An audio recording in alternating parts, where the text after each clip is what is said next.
Hello students. आज से हम लोग अपना एक नया चैप्टर शुरू करने जा रहे हैं जो कि है मैटर इन आर सराउंडिंग्स। ठीक है, तो देखिए हम लोग को इस पूरे चैप्टर में सिर्फ मैटर के बारे में पढ़ना है, मैटर के जो स्टेट्स होते हैं उनके बारे में पढ़ना है। तो चलिए शुरू करते हैं। तो देखिए मैटर इन आर सराउंडिंग्स, सबसे पहला तो क्वेश्चन ये आता है कि ये मैटर क्या होता है। उसके बाद क्वेश्चन ये आता है कि ये जो मैटर होता है, जो भी कुछ भी होगा, वो क्या सिर्फ हमारे सराउंडिंग्स में ही होता है? तो देखिए वो हमारे सराउंडिंग्स में नहीं होता है, वो बहुत दूर दूर तक होता है। ये जो पूरा यूनिवर्स बना हुआ है वो मैटर से ही बना हुआ है, ठीक है। लेकिन हम लोग को कौन से मैटर का स्टडी करना है? हम लोग को उस मैटर का स्टडी करना है जो हम लोग के सराउंडिंग में दिखता है, जो हम लोग के सराउंडिंग में दिखता है। तो देखिए मैटर क्या होता है,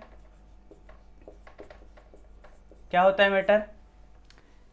anything which has mass and occupies space, यही इसका डेफिनेशन सदियों से चला आ रहा है, ठीक है। एनीथिंग विच हैव मास मतलब जिसके पास मास हो और जो कोई स्पेस ऑक्यूपाई करता है, ठीक है, स्पेस ऑक्यूपाइज, ठीक है। Anything which has mass and occupies space. अब जिसके मान लो ये मार्कर है, इसका कुछ मास तो होगा और ये कुछ जगह भी घेर रहा है, कुछ जगह कवर कर रहा है ना, इसका मतलब ये क्या है? ये मैटर है। मेरा कुछ मास है, हाँ है। मैं कुछ स्पेस ऑक्यूपाई कर रहा हूँ, हाँ कर रहा हूँ। इसका मतलब क्या मैं भी मैटर हूँ? हाँ मैं भी मैटर हूँ, ठीक है। अब जिस मोबाइल से मुझे देख रहे हो, क्या उसका कुछ मास है? हाँ मास है, ठीक है। वो कुछ जगह घेर रहा है, हाँ वो कुछ स्पेस कवर कर रहा है। तो वो जो स्पेस कवर कर रहा है वो उसका वॉल्यूम है और उसके पास मास भी है, तो वो क्या है? वो मैटर है, हाँ वो मैटर है, ठीक है। आप लोग जो पानी पीते हो, वाटर, उसके पास कुछ मास होता है, हाँ होता है। वो कुछ जगह भी घेरता है, हाँ घेरता है। इसका मतलब क्या वो मैटर है? हाँ वो मैटर है, समझे? तो मैटर क्या होता है? Anything which has mass and occupies space. अब और क्या होता है? एक और आता है कि matter is made up of small small particles या तो टाइनी पार्टिकल्स। तो it is made up of small particles. ये जो स्मॉल पार्टिकल्स से बना हुआ था, इसकी जो बात हो रही है ना, वो हम लोग एटम एंड मॉलिक्यूल्स, ये एक चैप्टर है, और स्ट्रक्चर ऑफ एटम, ये दोनों बहुत इंपॉर्टेंट चैप्टर है केमिस्ट्री के। सही में ये दोनों केमिस्ट्री के बहुत ज़्यादा इंपॉर्टेंट चैप्टर है। उसमें डिटेल में कर लेंगे कि वो स्मॉल पार्टिकल, आप लोगों ने सुना भी होगा, एटम, मॉलिक्यूल, कंपाउंड, एलिमेंट, ये सब सुने हो, हाइड्रोजन, ऑक्सीजन, वो सब। तो वो सब हम लोग उन थर्ड और फोर्थ चैप्टर में करेंगे, ठीक है। उसके बारे में डिटेल में डिस्कस करेंगे। अभी सिर्फ इतना समझो कि ये जो मैटर होता है ये स्मॉल स्मॉल पार्टिकल से बना हुआ होता है। अब स्मॉल स्मॉल पार्टिकल कितने स्मॉल हो सकते हैं? वो इतने स्मॉल हो सकते हैं कि आपको अपनी आंखों से नहीं दिखने वाले हैं, वो बहुत ज़्यादा स्मॉल होते हैं, ठीक है। आप लोग, अगर मैं आप लोगों से पूछूं कि सबसे स्मॉल चीज़ इस पूरे वर्ल्ड में कितना है, तो जैसे हम लोग सोचना शुरू करते हैं, सबसे पहले तो हम लोग को एंट, चींटी ध्यान में आती है। फिर थोड़ा और सोचते हैं तो हम लोग को रेत के कण, ठीक है, रेत के कण हम लोग को थोड़े बहुत ध्यान में आते हैं। लेकिन फिर और सोचते हैं तो और कुछ ध्यान में नहीं आता लगभग। तो क्या सिर्फ वही स्मॉल पार्टिकल्स है क्या? नहीं, उससे भी स्मॉल पार्टिकल है, उससे भी स्मॉल पार्टिकल है, और उससे भी स्मॉल जो पार्टिकल्स है वही, उसी का स्टडी हम लोग को स्ट्रक्चर ऑफ एटम जो फोर्थ चैप्टर है उसमें करना है, ठीक है। तो अभी उसको जान देते हैं। सिंपल में इतना समझो कि मैटर क्या होता है? जिसके पास मास हो और वो कुछ स्पेस ऑक्यूपाई करे। और क्या होता है? तो मैटर वो होता है, मैटर किससे बना हुआ होता है? तो मैटर स्मॉल स्मॉल पार्टिकल्स से बना हुआ होता है। मैटर किससे बना हुआ होता है? स्मॉल स्मॉल पार्टिकल्स से बना हुआ होता है। देखिए अभी कुछ देर पहले जो मैंने आप लोगों को कहा था, सेम वही यहाँ पर मैंने लिखा हुआ है, कुछ नया नहीं है, ठीक है। देखिए मैटर क्या होता है? Anything which has mass and occupies space. Marker का इंक खत्म हो गया है, ये आ रहा है तो, हाँ देखो, anything which has mass and occupies space, मतलब कि ऐसा कोई भी चीज जिसके पास क्या हो, मास हो और वो कुछ स्पेस ऑक्यूपाई करता हो। अब देखो स्पेस ऑक्यूपाई करना मतलब जगह घेरना, और जगह घेरने को हम लोग मैथमेटिक्स में वॉल्यूम बोलते हैं। तो कहीं यहाँ पर ऑक्यूपाइज स्पेस की जगह, ऑक्यूपाइज स्पेस की जगह अगर आपको वॉल्यूम मिले तो भी चलेगा, ठीक है। ऑक्यूपाइज स्पेस की जगह वॉल्यूम मिले तो भी चलेगा। तो इसको हम लोग ऐसे बोल सकते हैं, anything which has mass and volume. Occupies space तब मत बोलना, anything which has mass and volume, क्योंकि वॉल्यूम का मतलब ही होता है स्पेस को ऑक्यूपाई करना, स्पेस को घेरना। वो वॉल्यूम का ही मतलब होता है, इसीलिए हम लोग इस ऑक्यूपाइड स्पेस को वॉल्यूम लिख देंगे तो भी चलेगा, ठीक है।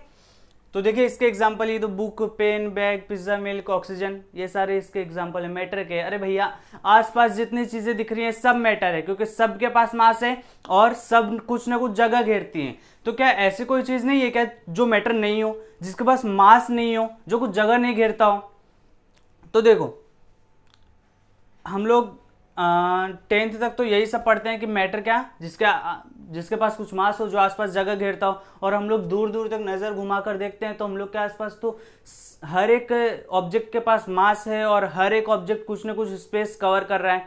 तो क्या सब मैटर है? हाँ, हमारे आसपास सब मैटर है, लेकिन ऐसी भी कोई चीज़ होती है जिसके पास मास नहीं होता, वो क्या होता है? तो देखो उसके बारे में मैं आप लोग को नाम सिर्फ बता देता हूँ और उसमें थोड़ा बहुत क्या होता है वो बता देता हूँ। देखो फोटोन, फोटोन आप लोगों को पता है? नहीं पता होगा, चलो मैं बता देता हूँ। देखो फोटोन क्या होता है? फोटोन कुछ एनर्जी पैकेट्स होते हैं और ये इनको मासलेस कंसिडर किया जाता है, ठीक है, मासलेस माना जाता है। तो फोटोन क्या होता है? मासलेस होते हैं। अब इनके पास मास नहीं है, ना ही तो कुछ स्पेस ऑक्यूपाई करते होंगे, तो जब इनके पास मास भी नहीं है, स्पेस ऑक्यूपाई भी नहीं करते, तो ये मैटर नहीं हो सकते।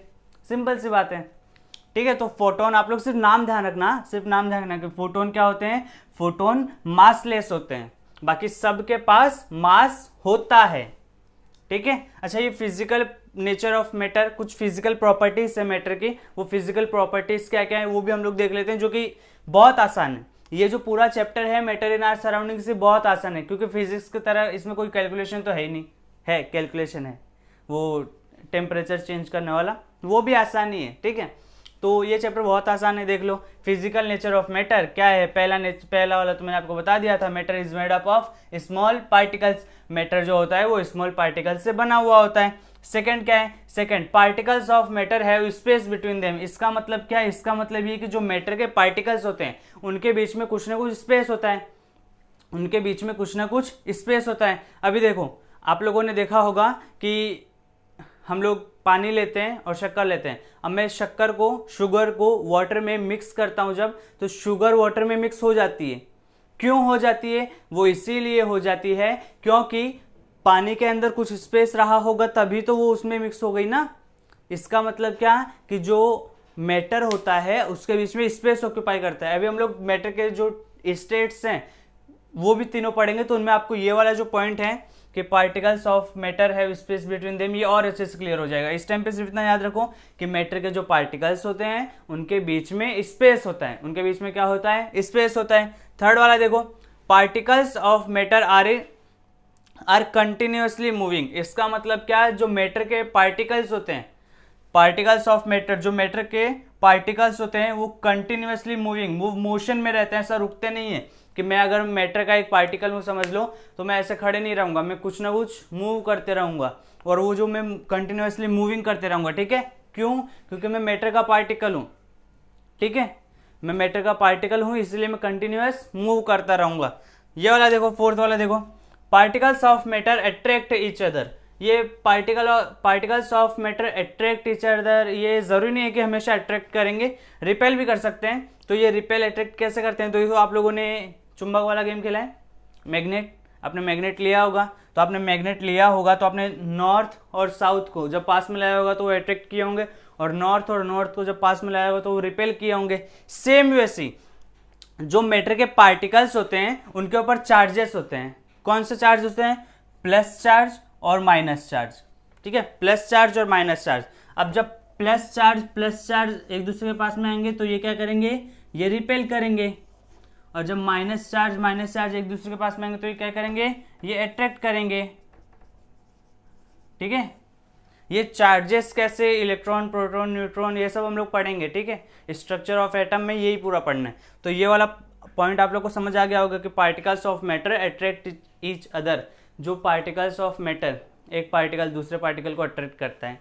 अरे कैसे अट्रैक्ट करता है? आप लोगों ने ग्रेविटेशन पढ़ा है ना, तो उसी ग्रेविटेशन से इन दोनों के पास मास है, इन दोनों के बीच में कुछ डिस्टेंस है, तो एक दूसरे को अट्रैक्ट करेंगे, ठीक है, समझ गए। तो particles of matter attract each other, जो मैटर के पार्टिकल्स होते हैं वो एक दूसरे को अट्रैक्ट करते हैं। ये जो फिजिकल प्रॉपर्टीज ऑफ मैटर या तो फिजिकल नेचर ऑफ मैटर लिखा है, इसके 4 ही पॉइंट है। इन चारों पॉइंट को ध्यान रखना। एक बार मैं फिर से पढ़ देता हूँ। Matter is made up of small particles, particles of matter have space between them, particles of matter are continuously moving, particles of matter attract each other. समझ में आया? आई होप आपको ये समझ में आएगा। चलिए अभी हम लोग डिफ्यूजन के बारे में जान लेते हैं। डिफ्यूजन क्या होता है? देखिए यहाँ पर हम लोग को डिफ्यूजन से पहले ब्राउनियन मूवमेंट पढ़ना है। ब्राउनियन मूवमेंट क्या है? तो देखो ब्राउन जो है एक साइंटिस्ट का नाम है, रॉबर्ट ब्राउन उनका पूरा नाम था, उन्होंने ये मूवमेंट दिया, तो ब्राउनियन मूवमेंट। अब ये जो मूवमेंट है इसमें क्या होता है? तो देखो the zigzag movement of the small particles suspended in a liquid और gas is called Brownian movement. इसका मतलब क्या है? इसका मतलब जो मैटर के पार्टिकल्स होते हैं, जो मैटर के स्मॉल पार्टिकल्स होते हैं वो रेस्ट पर नहीं रहते हैं, वो रेस्ट पर नहीं रहते, वो मोशन में रहते हैं। अब उनका मोशन कैसा होता है? तो देखो उनका मोशन ऐसा कुछ फिक्स नहीं है। उनका कौन सा मोशन होता है? उनका जिगजैग मोशन होता है। जिगजैग मतलब टेढ़ा मेढ़ा मोशन, वो किधर भी जाते रहेंगे, इधर इधर इधर इधर, तो उनका टेढ़ा मेढ़ा मोशन होता है, वही जिगजैग मोशन होता है। तो इसी को zigzag movement of the small particles, उसी को हम लोग क्या बोलते हैं? ब्राउनियन मूवमेंट बोलते हैं। अब ये जो ब्राउनियन मूवमेंट है ये लिक्विड में और गैस में, लिक्विड और गैस में ज्यादा होता है। क्यों ज्यादा होता है? इसका रीजन अभी कुछ देर में हम लोग जान लेंगे। जब हम लोग सॉलिड, लिक्विड और गैस में डिफरेंशिएट करेंगे तो उसमें हम लोग जान लेंगे। तो इसका जो ब्राउनियन मूवमेंट है वो लिक्विड में और गैस में थोड़ा ज्यादा होता है। ठीक है, तो जिगजैग मूवमेंट समझ में आया? मतलब ब्राउनियन मूवमेंट समझ आया है? तो ब्राउनियन मूवमेंट क्या है? Zigzag movement of small particles, ये ब्राउनियन मूवमेंट। अब डिफ्यूजन क्या होता है? तो देखो डिफ्यूजन और ये ब्राउनियन मूवमेंट थोड़े अलग कॉन्सेप्ट हैं, लेकिन है दोनों का एक ही। देखो डिफ्यूजन मतलब क्या होता है? The spreading out, spreading out मतलब फैलना।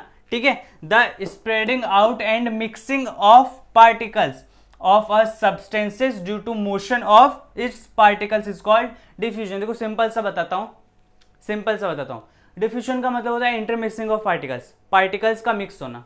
पार्टिकल्स का क्या होना? पार्टिकल्स का मिक्स होना। अब पार्टिकल्स मिक्स होंगे, वही जो प्रॉपर्टी है मैटर की, उसी को हम लोग क्या बोलते हैं? डिफ्यूजन बोलते हैं। अब सबसे बड़ा कॉन्सेप्ट ये आता है कि पार्टिकल्स एक दूसरे में मिक्स क्यों होंगे। तो अभी कुछ देर पहले हम लोगों ने मैटर का फिजिकल प्रॉपर्टी देखा, जिसमें हम लोगों ने एक पॉइंट ये भी देखा था कि मैटर के बीच में गैप्स होते हैं, स्मॉल स्पेस होते हैं ना, मैटर के बीच में स्पेस होते हैं। Matter have space between them. ठीक है, particles of matter have space between them.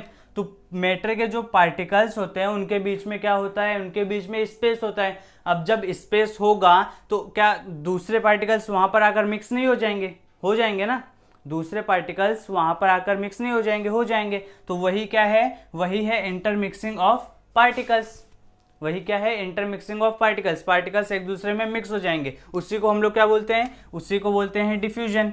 The spreading out and the mixing of particles of a substances due to motion of its particles. अब ये motion में तो रहता ही है ना। अरे भैया अगर मैं यहाँ पर खड़ा हूं तो मैं किसी में मिक्स हो पाऊंगा क्या? नहीं ना। जब मैं मूव करूंगा तभी तो मैं कहीं पर जाकर फिट हो पाऊंगा। जैसे देखो अभी हम लोग को पता है, हम लोग वाटर लेते हैं तो ये समझ लो वाटर के कुछ पार्टिकल्स हैं।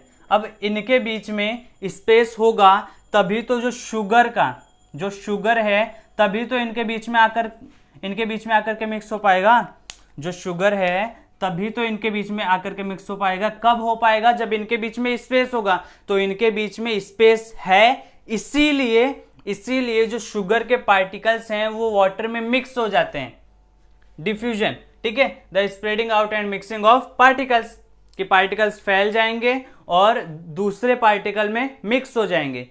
ठीक है, इसका एग्जांपल देख लो। परफ्यूम आप लोगों ने देखा होगा। अभी परफ्यूम में होता क्या है? परफ्यूम अपना एक खुद अलग पार्टिकल है, एयर अपना एक अलग पार्टिकल है। एयर के जो पार्टिकल्स होते हैं उनके बीच में स्पेस होता है। तो जैसे हम लोग परफ्यूम लगाते हैं तो जो परफ्यूम के जो पार्टिकल्स हैं और एयर के जो पार्टिकल्स हैं वो मिक्स हो जाते हैं। वो क्या हो जाते हैं? वो मिक्स हो जाते हैं। अब एयर के पार्टिकल्स क्या करते हैं? यहाँ वहाँ घूमते रहते हैं। तो एयर के पार्टिकल्स घूमते रहते हैं और उनके बीच में स्पेस होता है। तो कोई दूसरा पार्टिकल जब आएगा तो वो वहां पर फिट तो हो ही जाएगा ना, मिक्स तो हो ही जाएगा। तो इसीलिए जो परफ्यूम होता है वो एयर में मिक्स हो जाता है। सेम ऐसे डिओड्रेंट भी वही होता है। इंसेंस स्टिक, इंसेंस स्टिक ये आप लोगों ने देखा, अगरबत्ती सुने हो? अगरबत्ती देखे हो क्या? अरे अगरबत्ती देखे हो तो जैसे अगरबत्ती लगाते हैं उसके बाद चारों तरफ ऐसे खुशबू आने लगती है, तो इसका मतलब क्या हो रहा है कि जो अगरबत्ती के जो पार्टिकल्स हैं वो एयर के साथ मिक्स हो जा रहे हैं, और यही इंटरमिक्सिंग ऑफ पार्टिकल्स को ही डिफ्यूजन बोलते हैं। डिफ्यूजन को आप लोग इंटरमिक्सिंग ऑफ पार्टिकल्स भी लिख सकते हो, ठीक है।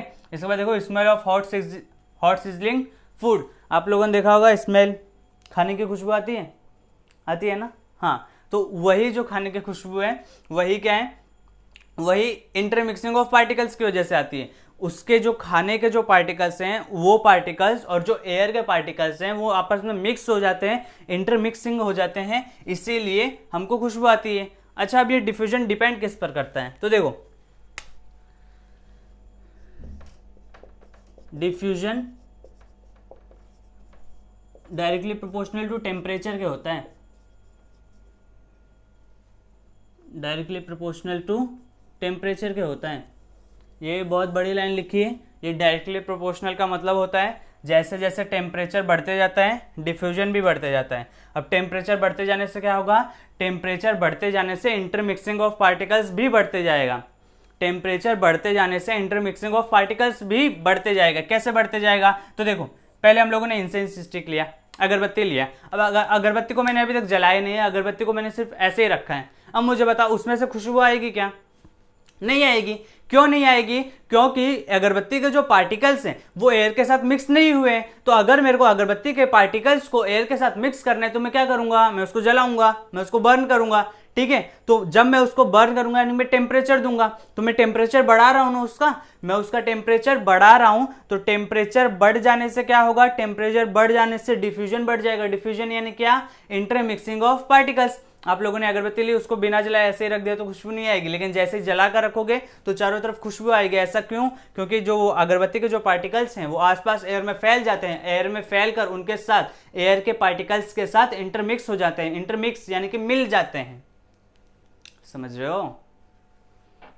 सबसे पहले तो आप लोगों को ये समझ आना चाहिए कि ये इंटरमिक्सिंग हो क्यों रहा है। ऐसा इसलिए हो रहा है क्योंकि जो मैटर के पार्टिकल्स होते हैं उनके बीच में स्पेस होता है। अभी आप लोग खुद सोचो कि आप लोग एक 4-5 आपके फ्रेंड्स हैं, लेकिन इस टाइम पे वो फ्रेंड नहीं बने, इस टाइम पे वो अलग ही अपना है और आप एक अलग ही खड़े हो। अब मुझे बताओ, अगर उनके बीच में स्पेस नहीं होगा तो आप उनके टोली में जा पाओगे क्या? नहीं जा पाओगे ना।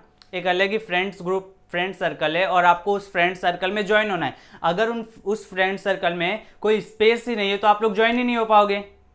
और सबसे बड़ी बात, अगर आप लोग उठकर जाओगे नहीं, मूवमेंट करोगे नहीं, तो ज्वाइन हो पाओगे क्या? नहीं हो पाओगे। तो मूवमेंट होना और पार्टिकल के बीच में स्पेस होना, इसी से क्या हो रहा है, इसी से डिफ्यूजन हो रहा है, इसी से इंटरमिक्सिंग ऑफ पार्टिकल्स हो रहा है। समझ में आया? बोलो समझ में आया क्या? डिफ्यूजन मतलब क्या होता है? डिफ्यूजन मतलब होता है इंटर मिक्सिंग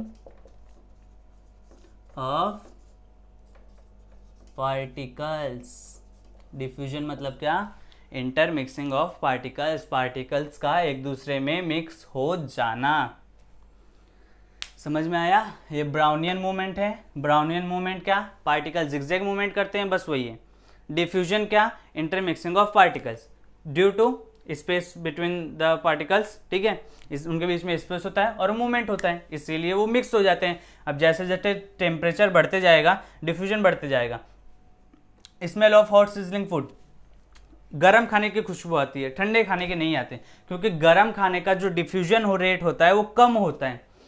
सॉरी, गरम खाने की खुशबू आती है, ठंडे खाने के नहीं आते, क्योंकि ठंडे खाने का जो डिफ्यूजन रेट होता है वो कम होता है। आप लोगों ने देखा होगा ठंडा खाना जल्दी से एयर के पार्टिकल्स के साथ मिक्स नहीं होता है, लेकिन जो गर्म खाना होता है वो एयर के पार्टिकल्स के साथ मिक्स हो जाता है, इसीलिए हम लोग को गर्म खाने की खुशबू आती है, ठंडे खाने की नहीं आती। क्यों? क्योंकि जो गर्म खाने के जो पार्टिकल्स हैं वो एयर के साथ मिक्स हो चुके हैं। क्यों? क्योंकि टेम्परेचर बढ़ चुका है, टेम्परेचर बढ़ने से डिफ्यूजन रेट बढ़ चुका है। जैसे जैसे टेम्परेचर बढ़ते जाएगा डिफ्यूजन रेट और ज़्यादा बढ़ते जाएगा, ठीक है। खाना ठंडा है, खुशबू नहीं आएगी, खाना गर्म कर देंगे खुशबू आने लगेगी।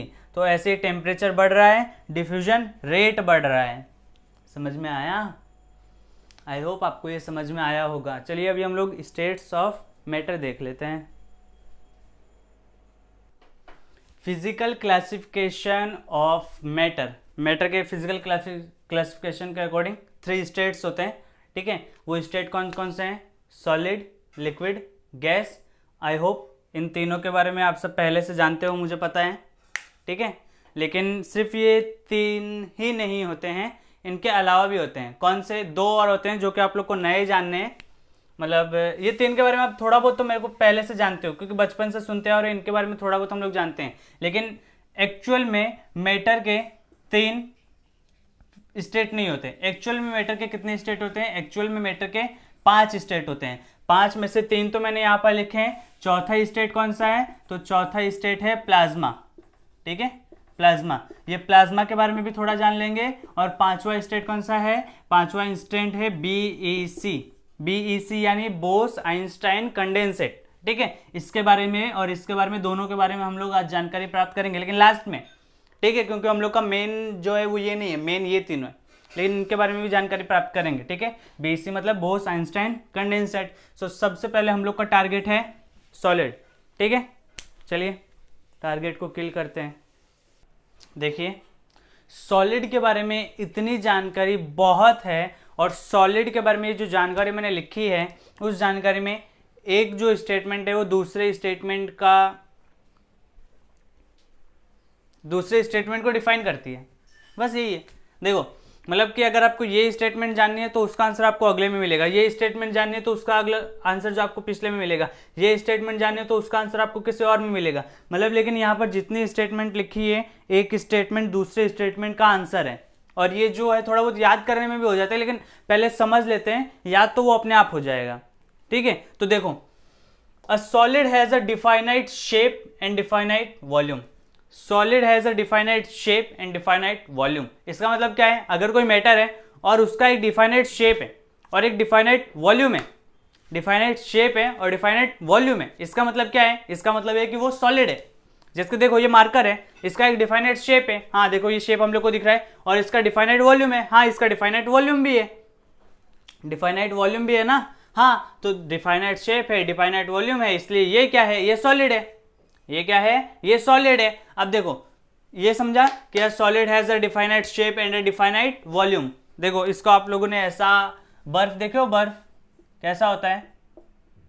ऐसा ऐसा होता है ना। तो देखो उसका एक डिफाइनाइट शेप होता है, बर्फ का गोला, उसका एक डिफाइनाइट शेप होता है और डिफाइनाइट वॉल्यूम होता है, इसलिए वो क्या होता है? इसलिए वो सॉलिड होता है। ये बोर्ड देख लो, इसका एक डिफाइनाइट शेप है और एक डिफाइनाइट वॉल्यूम है, इसीलिए ये क्या है? ये सॉलिड है। ये क्या है? ये सॉलिड है। समझ में आया? आप लोग जिस मोबाइल से मेरे को देख रहे हो वो मोबाइल का एक डिफाइनाइट शेप है और एक डिफाइनाइट वॉल्यूम है, इसलिए वो क्या है? वो भी सॉलिड है। देखो solids are rigid and almost incompressible.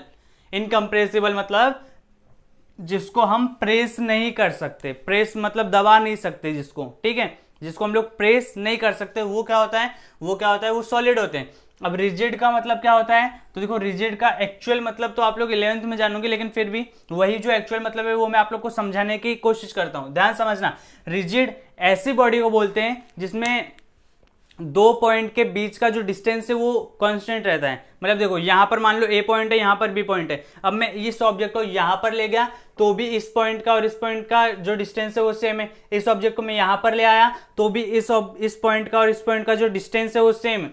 तो रिजिड बॉडी उस बॉडी को बोला जाता है जिसके 2 पॉइंट के बीच का जो डिस्टेंस है वो कभी चेंज नहीं होता। और रिजिड को अगर सिंपल लैंग्वेज में कहे तो उसको हम लोग सॉलिड भी बोल सकते हैं। रिजिड को अगर सिंपल लैंग्वेज में कहे तो उसको हम लोग सॉलिड भी बोल सकते हैं। और वो इनकम्प्रेसिबल होता है, वो ध्यान रखना, जिसको हम लोग प्रेस नहीं कर सकते, जिसको हम लोग प्रेस नहीं कर सकते, दबा नहीं सकते। थर्ड वाला देखो, सॉलिड में ब्रेक अंडर फोर्स। सॉलिड को हम लोग तोड़ सकते हैं। अरे पत्थर को देखा है, पत्थर को तोड़ते ही तो है। पत्थर क्या है? सॉलिड है, डिफाइनाइट शेप है, डिफाइनाइट वॉल्यूम है, उसको हम लोग तोड़ रहे हैं, तो उसको हम लोग तोड़ तो सकते हैं, but it is difficult to change their shape. लेकिन उसका जो शेप है वो शेप चेंज करना बहुत डिफिकल्ट हो जाता है। वो जो उसका शेप है वो शेप चेंज करना बहुत डिफिकल्ट हो जाता है। जैसे आप लोगों ने कांच देखा है, कांच देखा हो ना, कांच से आजकल बहुत सारी चीजें बनती हैं। तो एक कांच है मान लो, अब वो कांच क्या है? कांच सॉलिड है, ठीक है, कांच सॉलिड है। कांच सॉलिड है तो कांच सॉलिड है, तो अगर हम लोग को उसका डिफाइनाइट शेप है, डिफाइनाइट वॉल्यूम में मान लिया, हम लोग को उसको इनकम्प्रेसिबल है, उसको हम लोग कंप्रेस नहीं कर सकते वो भी मान लिया, उसको हम लोग ब्रेक कर सकते हैं, और उसको जब हम लोग शेप चेंज करते हैं ना, उसका जब हम लोग शेप चेंज करते हैं तो बहुत ज्यादा डिफिकल्टी होता है, ये भी आप लोग जानते ही हो। तो देखो, it is difficult to change their shape, solid का जो शेप होता है उसको चेंज करना बहुत डिफिकल्ट होता है। फोर्थ वाला देखो, solids generally possesses high densities, solid के पास जनरली हाई डेंसिटी होती है। डेंसिटी क्या होता है? डेंसिटी होता है mass upon volume, mass upon volume, ठीक है, मास अपॉन वॉल्यूम, मास पर यूनिट वॉल्यूम इसको बोल सकते हैं, मास पर यूनिट वॉल्यूम, एक वॉल्यूम पे कितना मास होगा वही उसका डेंसिटी होता है। तो याद रखो सॉलिड के पास क्या होता है? हाई डेंसिटी होता है। ये वाला देखो, solid do not exhibit diffusion, इसका जो आंसर है वो आप लोग मुझे दो। Solids do not exhibit diffusion, मतलब कि सॉलिड में डिफ्यूजन पॉसिबल नहीं है। क्यों नहीं है? सॉलिड में डिफ्यूजन पॉसिबल नहीं है, ऐसा क्यों होता है? तो देखो, हम लोगों ने मान लिया कि ये सॉलिड है, ये सॉलिड है, अब ये सॉलिड क्या मेरे को जितना दिख रहा है उतना ही है क्या? नहीं, इस सॉलिड के अंदर स्मॉल स्मॉल पार्टिकल्स है ना, ये मैटर है तो मैटर स्मॉल स्मॉल पार्टिकल्स से बना हुआ है, तो इस सॉलिड के अंदर स्मॉल स्मॉल पार्टिकल्स हैं। अब वो स्मॉल स्मॉल पार्टिकल्स पता है कैसे हैं? जैसे मान लो मैं यहाँ पर एक बर्फ का टुकड़ा बना रहा हूँ, तो ये बर्फ का टुकड़ा ऐसा है, ये बर्फ का टुकड़ा है, तो ये बर्फ का टुकड़ा सिर्फ ऐसा ही नहीं है, इसके अंदर ऐसे बहुत सारे छोटे छोटे मॉलिक्यूल्स भी हैं, बहुत सारे छोटे छोटे छोटे छोटे छोटे मॉलिक्यूल्स भी हैं, ठीक है। ये छोटे छोटे क्या हैं? ये छोटे छोटे मॉलिक्यूल्स हैं, ये छोटे छोटे पार्टिकल्स हैं। तो ये जो छोटे छोटे पार्टिकल्स हैं, ये जो छोटे छोटे पार्टिकल्स हैं, तो सॉलिड के बीच में जो गैप होता है, एक पार्टिकल से दूसरे पार्टिकल के बीच में जो गैप होता है वो बहुत ही कम होता है। अब जब उनके बीच में गैप ही कम है तो डिफ्यूजन कहाँ से होगा? डिफ्यूजन तो इंटरमिक्सिंग होता है ना, इंटरमिक्सिंग ऑफ पार्टिकल्स, और पार्टिकल्स के बीच में जब गैप ही नहीं होगा तो इंटरमिक्सिंग कहाँ से हो पाएगा? समझ रहे हो? इंटरमिक्सिंग कहाँ से हो पाएगा? देखो, सॉलिड के जो पार्टिकल्स होते हैं वो कैसे बंधे हुए होते हैं? वो ऐसे बंधे हुए होते हैं, ऐसे ऐसे, ठीक है। लिक्विड की बात करें तो लिक्विड क्या ऐसे होते हैं, ऐसे कुछ कुछ ऐसा, थोड़ा बहुत उनके बीच में गैप थोड़ा थोड़ा होता है। और बात करें गैस की, तो गैस का एक पार्टिकल यहाँ पर है तो दूसरा पार्टिकल यहाँ पर होगा, ये देखो गैप इतना बड़ा है, और सॉलिड के बीच में, लिक्विड के बीच में इतना सा है, और सॉलिड के बीच में तो बिल्कुल है ही नहीं। तो सॉलिड में तो डिफ्यूजन हो ही नहीं सकता, लिक्विड और गैस में थोड़ा बहुत हो सकता है। ये वाला पॉइंट बहुत इंपॉर्टेंट है। अच्छा, हम लोग को ये तो समझ आ गया कि सॉलिड के बीच में जो दो पार्टिकल्स हैं उनके बीच में गैप बिल्कुल नहीं होता, इसका मतलब वो बहुत ज्यादा पास पास होते हैं। लेकिन इसका रीजन क्या है कि वो पास पास होते हैं? तो इसका रीजन ये है, in solids intermolecular forces of attraction are very strong. Intermolecular forces क्या होता है? इंटरमोलिकुलर फोर्सेस दो पार्टिकल के बीच में लगता है, और वो कैसा? अट्रैक्शन वाला जो फोर्स होता है वो बहुत ज्यादा पावरफुल होता है। अब देखो, अब आपका एक फ्रेंड है, अब आप उसका हाथ एक तो ऐसे पकड़े हो और एक बहुत ज्यादा कस के पकड़े हो, तो बहुत ज्यादा कस के पकड़ने से इसका मतलब आपके बीच में जो अट्रैक्शन वाला फोर्स है वो बहुत ज्यादा है ना, जो अट्रैक्शन वाला फोर्स है वो बहुत ज्यादा है, तो वो बहुत ज्यादा होने की वजह से आपके बीच में जो गैप होगा वो बहुत ही कम होगा। वो क्या होगा? वो बहुत ही कम होगा। तो आई होप आपको यहाँ पर मैंने टोटल 6 पॉइंट्स लिखे हैं, वो आपको समझ में आया होगा। बस इतना ध्यान रखना, सॉलिड के बीच में जो गैप होता है वो बहुत ही कम होता है, मतलब होता ही नहीं है, सॉलिड के बीच में गैप होता ही नहीं है, ठीक है। तो in solids intermolecular forces of attraction are बहुत ज्यादा स्ट्रांग होते हैं, बहुत ज्यादा। Definite shape, definite volume, rigid, incompressible, ठीक है, difficult to change their shape, generally possesses high densities, solids are do not exhibit diffusion. Diffusion नहीं हो सकता, क्यों नहीं हो सकता? क्योंकि उनके बीच में गैप नहीं होता है, और उनका जो इंटरमोलिकुलर फोर्सेस ऑफ अट्रैक्शन होता है वो बहुत ज्यादा होता है। समझ में आया सॉलिड का मतलब? अरे सॉलिड का मतलब, सॉलिड सुनते ही हमारे माइंड में क्या क्या आता है? सॉलिड सुनते ही हमारे माइंड में सबसे पहले तो पत्थर आता है, पत्थर आने के बाद आसपास जो चीज़ दिखते हैं, ये हो गया, ये मार्कर हो गया, ठीक है, आपका फ़ोन हो गया, आपके आसपास जो घड़ी है वो हो गई, आपके पास आसपास की दीवारें हो गई, पंखा हो गया, वो सब जो आपको दिखता है वही सब तो सॉलिड है, और उसी के यहाँ पर मैंने कुछ प्रॉपर्टीज लिखे हुए हैं बस, ठीक है। चलिए लिक्विड के बारे में जान लेते हैं। देखिए लिक्विड्स, यहाँ पर लिक्विड्स के बारे में जो जो मैंने लिखा है ना वो सब आप पहले से जानते हो, सही बोल रहा हूँ। इनमें से आधी बातें आप पहले से जानते हो, और जो आधी नहीं जानते हो वो मेरे बताने के बाद जान जाओगे, या तो वो आधी बातें इतनी आसान है जो कि आप लोग खुद पढ़ लोगे तो भी समझ जाएगा। देखो फर्स्ट वाला देखो, a liquid has a definite volume but no definite shape. Definite volume तो होता है भैया लिक्विड के पास, लेकिन कोई डिफाइनाइट शेप नहीं होता। अरे कैसे नहीं होता? जैसे कि मैंने पूछा ये क्या है, सॉलिड है, इसका कौन सा शेप है, cylindrical.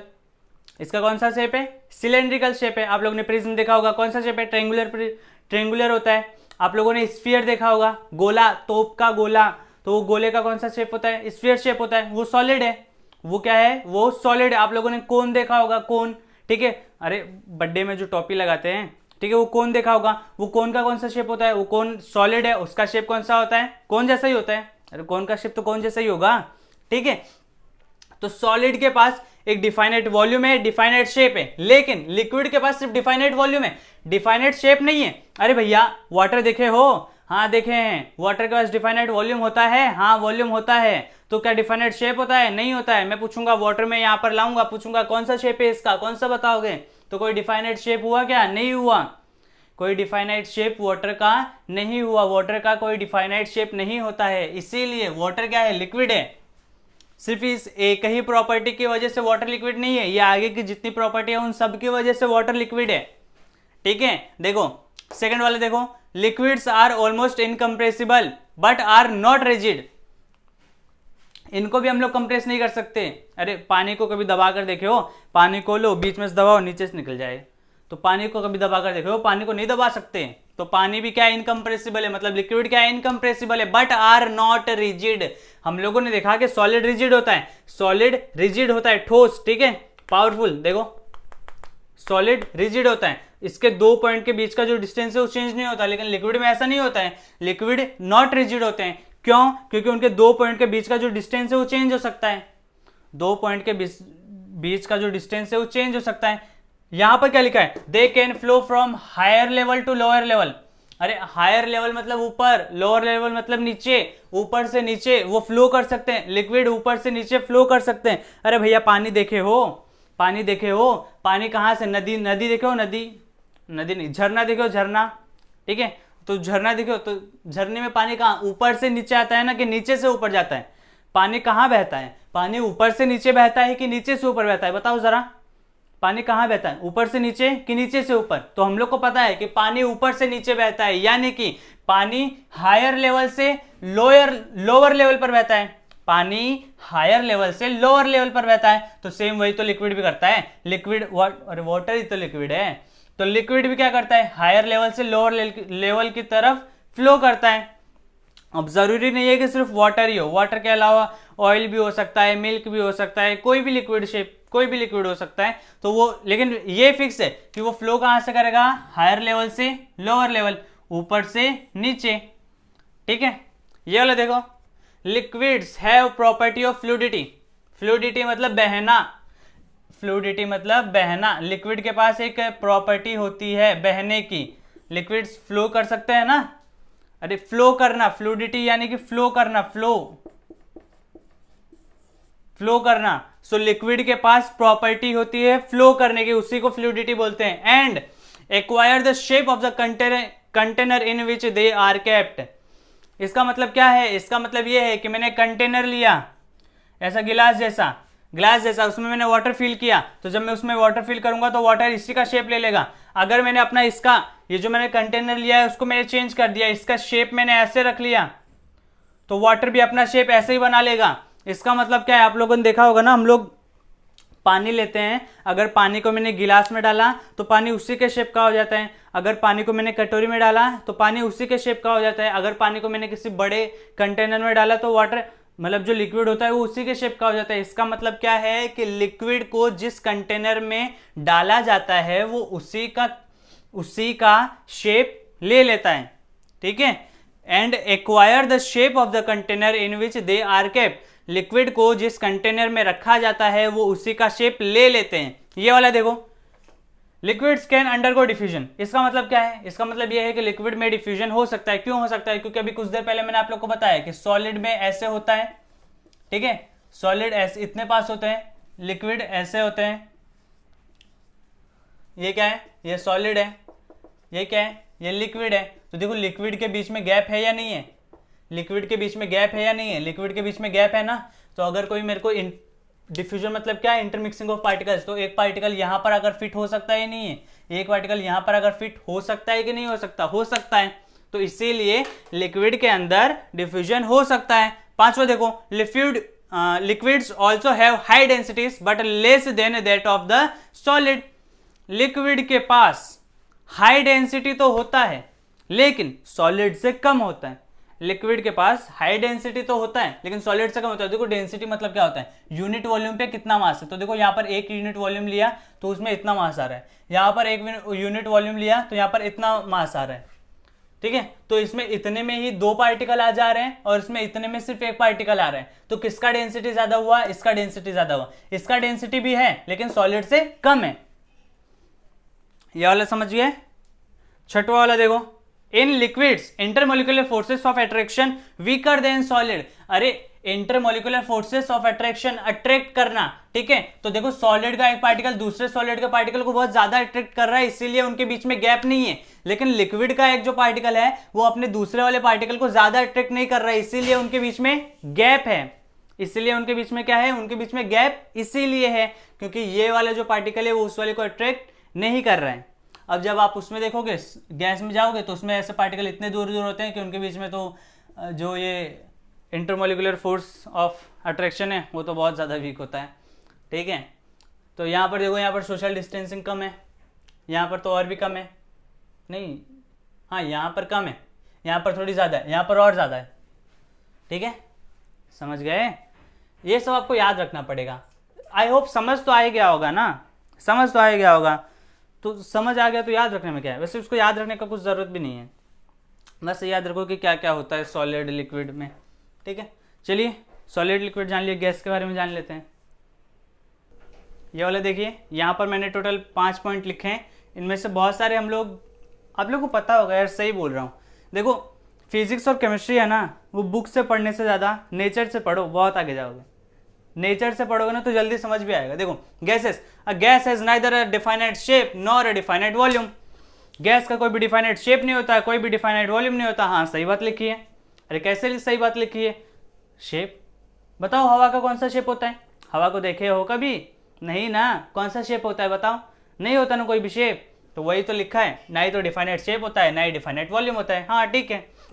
Gases are highly compressible, gases को हम लोग कंप्रेस कर सकते हैं।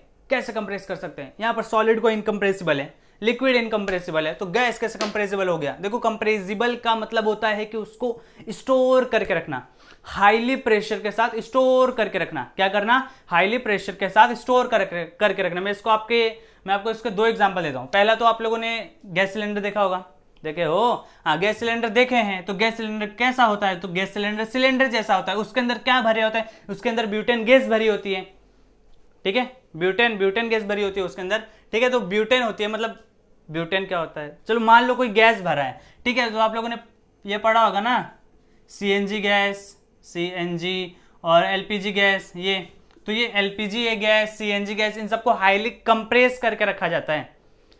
इस एग्जांपल समझ नहीं आया, दूसरा एग्जांपल देता हूं।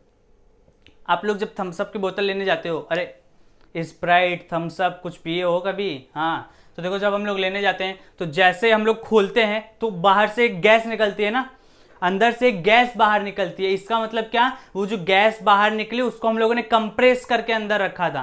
अभी देखो उसके अंदर क्या क्या है, उसके अंदर आपका लिक्विड भी है और उसके अंदर आपका गैस भी है। अब गैस हाई कंप्रेसिबल करके साथ, हाई कंप्रेशर मतलब ज्यादा प्रेशर दे करके हम लोगों ने उसको दबा के रखा था। अब ज्यादा प्रेशर दे करके दबा के रखा था तो जैसे हम लोगों ने वो ढक्कन हटाया, गैस तो बाहर निकल गई, लेकिन लिक्विड जो था उसके अंदर का वो बाहर नहीं निकला, क्योंकि उसको हम लोगों ने कंप्रेस नहीं किया था। उसको हम लोगों ने कंप्रेस नहीं किया था।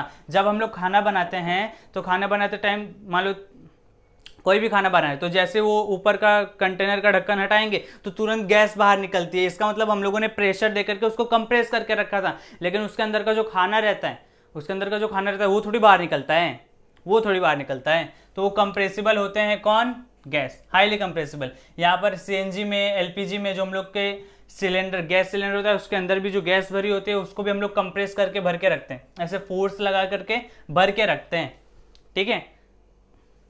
थर्ड वाले देखो, gases exerts pressure on the walls of the container in which they are kept. Gases जो होती हैं वो कंटेनर के जो वॉल्स होती हैं, मतलब मान लो ये कंटेनर है और इसको मैंने बंद किया है और इसके अंदर मैंने कोई गैस भर के रखी है, तो ये गैस के जो मॉलिक्यूल्स है ना, ये जो गैस के ये जो पार्टिकल्स हैं, ये इस कंटेनर के वॉल पर प्रेशर लगाएंगे, इधर जाकर के धक्का देंगे उसको, ठीक है, इधर जाकर के धक्का देंगे, ठीक है, इधर जाकर के धक्का देंगे, ऐसे प्रेशर लगाएंगे, आप लोग देखे होंगे ना, ऐसे जाके प्रेशर लगाएंगे।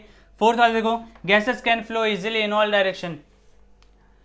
कितनी ठंडी ठंडी हवाएं चल रही है, अरे कौन से दिशा में चल रही है, कौन से डायरेक्शन में चल रही है, मुझे क्या पता कौन से डायरेक्शन में चल रही है, लेकिन इजीली फ्लो तो हो रही है, तो gases can flow easily in all direction. जो गैसेस होती हैं वो किसी भी डायरेक्शन में इजीली फ्लो कर सकती हैं। फिफ्थ वाला देखो, gases have very low densities as compare to solids and liquids. Gases have very low densities, बहुत कम डेंसिटी होती है as compare to solid and liquid के। समझ में आया? देखो तीनों आसानी तो था, सॉलिड लिक्विड गैस। सॉलिड में पार्टिकल ऐसे होते हैं, लिक्विड में पार्टिकल ऐसे हो गए, और गैस में तो एक पार्टिकल यहाँ तो दूसरा पार्टिकल क्या पता कहाँ है, ठीक है। तो ये solid liquid gas. I hope आपको ये समझ में आया होगा। चलिए अब थोड़ी सी जानकारी हम लोग प्लाज्मा और बीईसी के बारे में ले लेते हैं। ये देखिए, ठीक है, देखिए अभी प्लाज्मा और बीईसी की यानी बोस आइंस्टाइन कंडेंसेट की बात कर रहे हैं, तो इसका मतलब ये नहीं कि हम लोग को इसमें पीएचडी करके बाहर निकलने का है। ये अभी आप लोग 9th में हैं, तो अभी आप लोग के सिलेबस में ये दिया भी वैसे कलरिंग में, मतलब कि इंपॉर्टेंट है एक्स्ट्रा नॉलेज के लिए। बाकी इसके बारे में डिटेल में तो आप जब डिग्री करोगे तब जान पाओगे, ठीक है। तो देखो प्लाज्मा क्या है? Plasma fourth state of matter है। प्लाज्मा क्या है? प्लाज्मा एक फोर्थ स्टेट ऑफ मैटर है। इस मैटर में क्या होता है? देखो plasma is a mixture of free electrons. Plasma क्या है? मिक्सचर है, किसका? फ्री इलेक्ट्रॉन्स का मिक्सचर है, और किसका? और आयंस का। ये फ्री इलेक्ट्रॉन्स और ये आयंस क्या होते हैं? तो ये फ्री इलेक्ट्रॉन्स और आयंस के बारे में डिटेल में स्ट्रक्चर ऑफ एटम में जानेंगे। अभी के लिए सिर्फ इतना समझो कि फ्री इलेक्ट्रॉन्स और आयंस क्या होते हैं? छोटे छोटे पार्टिकल्स होते हैं, छोटे छोटे पार्टिकल्स होते हैं। बाकी डिटेल में जब वो जानेंगे तो आप लोग को समझ जाएगा कि प्लाज्मा क्या है, एक्चुअल में क्या है, ठीक है। मिक्सचर है फ्री इलेक्ट्रॉन्स और आयंस का। Plasma occurs naturally in the stars. Plasma जो है नेचुरली स्टार्स में पाया जाता है। The sun and the other stars glow because of the presence of the plasma in them. इसका मतलब क्या है? सन और बाकी जो स्टार्स ग्लो कर रहे हैं, चमक रहे हैं, उनके वो क्यों चमक रहे हैं? तो वो इसलिए चमक रहे हैं क्योंकि उनके अंदर क्या है? उनके अंदर प्लाज्मा है, उनके अंदर प्लाज्मा है, ठीक है।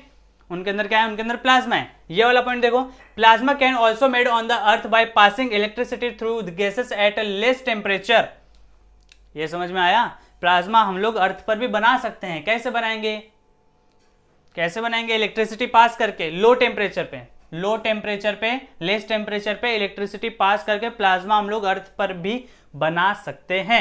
आप लोगों ने ट्यूबलाइट देखा होगा, तो ट्यूबलाइट में यही किया जाता है, लो इलेक्ट्रिसिटी, मतलब इलेक्ट्रिसिटी पास किया जाता है, वो भी लो टेम्परेचर पे, तो हम लोग को प्लाज्मा मिल जाता है, वो चमक मिल जाती है, ठीक है। प्लाज्मा क्या है? फ्री इलेक्ट्रॉन्स और आयंस है, उनका मिक्सचर है, तो उससे हम वो चमकते हैं। ये वाला देख लो, plasma makes fluorescent tube glow. अरे फ्लोरेसेंट ट्यूब ग्लो, आप लोगों ने ट्यूबलाइट देखा होगा ना, ट्यूबलाइट, तो जो ट्यूबलाइट ग्लो करती है वो due to presence of plasma के कारण करती है, क्योंकि उसमें फ्री इलेक्ट्रॉन्स और आयंस पाए जाते हैं, फ्री इलेक्ट्रॉन्स और आयंस पाए जाते हैं, ठीक है। आई होप आपको ये समझ आ गया होगा कि प्लाज्मा, डिटेल में बाद में पढ़ लेना, अभी सिर्फ इतना समझ कर रखो कि प्लाज्मा फोर्थ स्टेट है, ये प्लाज्मा मिक्सचर है फ्री इलेक्ट्रॉन्स का, आयंस का, सन और जो बाकी अदर स्टार्स है उनमें पाया जाता है। अर्थ पर कैसे बना सकते हैं? लो टेम्परेचर पे इलेक्ट्रिसिटी पास करके बना सकते हैं, और ये ट्यूबलाइट में हम लोग ने अर्थ पर बनाया है।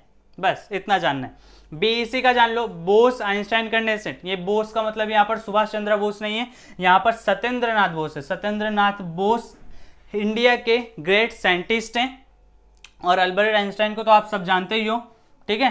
अल्बर्ट आइंस्टाइन को तो जानते ही हैं। तो ये क्या है? ये फिफ्थ स्टेट ऑफ मैटर है, फिफ्थ स्टेट ऑफ मैटर है, ठीक है। इसमें क्या होता है? तो देखो सत्येंद्र नाथ बोस ने क्या किया, उन्होंने सिर्फ ये लिख दिया कि ये फिफ्थ स्टेट होता है। अल्बर्ट आइंस्टाइन ने क्या किया, उसको मंजूरी दे दी कि हाँ ये सच में होता है। और ये जो तीन मैंने यहाँ पर नाम लिखे हैं, कॉर्नेल, केटरली और वीमन, इन तीनों ने इसको प्रूफ किया कि हाँ ऐसा होता ही है, वो क्या किया, देखो, cooling a gas of extremely low density to super low temperatures. इन्होंने एक गैस लिया, उसको एक्सट्रीमली कूल किया, ठंडा किया, वो भी लो डेंसिटी का, ठीक है, वो भी लो टेम्परेचर पे, तो उनको वो प्लाज्मा मिल गया, ठीक है। अब देखो हुआ क्या है, सत्येंद्र नाथ बोस ने लिख दिया कि हाँ फिफ्थ स्टेट होता है, अल्बर्ट आइंस्टाइन ने अप्रूव दे दिया, मंजूरी दे दी कि हाँ सच में होता है, और प्रूफ करने की बात आई तो प्रूफ इन तीनों ने मिलकर किया। समझ गए, प्लाज्मा, बीईसी एंड, मतलब ये पांचवा स्टेट है, ठीक है। देखिए मैंने यहां पर आप सभी के लिए सॉलिड, लिक्विड और गैस को और अच्छे से डिफ्रेंशिएट करके लिख दिया है, ठीक है, आपके एग्जाम में बहुत काम आएगा। ये सब मैंने पहले पढ़ा दिया है, लेकिन मैंने लिख ऐसे दिया है कि एक जगह अरेंज रहे। देखिए solid, strong attraction between the particles, liquid moderate attraction, मतलब ना ही ज्यादा और ना ही कम between the particles, very weak attraction between the particles, ज्यादा अट्रैक्शन है ज्यादा पास है, थोड़ा कम अट्रैक्शन है तो थोड़ा दूर दूर हो गए, और बहुत ही कम अट्रैक्शन है तो बहुत ज्यादा दूर हो गए। Particles are very close together, क्योंकि जो अट्रैक्शन है वो ज्यादा है, particles still very close together but not neatly arrange, मतलब यहाँ पर देखो नीटली अरेंज, एक अरेंजमेंट दिख रहा है बट यहाँ पर कोई अरेंजमेंट नहीं है, और वहां पर तो particles are much further away from the each other, एक दूसरे बहुत दूर दूर चले गए। यहाँ पर देखो डिफाइनाइट शेप होता है और डिफाइनाइट वॉल्यूम होता है, इसका इनडिफाइनाइट शेप होता है, शेप इसका फिक्स नहीं होता है, लिक्विड का शेप फिक्स नहीं होता, लेकिन उसका जो वॉल्यूम है वो फिक्स होता है। यहाँ पर ना ही तो इसका वॉल्यूम फिक्स होता है और ना ही इसका शेप फिक्स होता है। समझ गए, आई होप आपको ये समझ आ गया होगा, बोलिए आप लोग को समझ आया, आई होप आपको ये समझ आ गया होगा। So thank you so much मेरे साथ यहाँ तक बने रहने के लिए, आप सब यहाँ तक पहुँचे, सो उसके लिए थैंक यू सो मच। मिलते हैं नेक्स्ट लेक्चर में, ठीक है।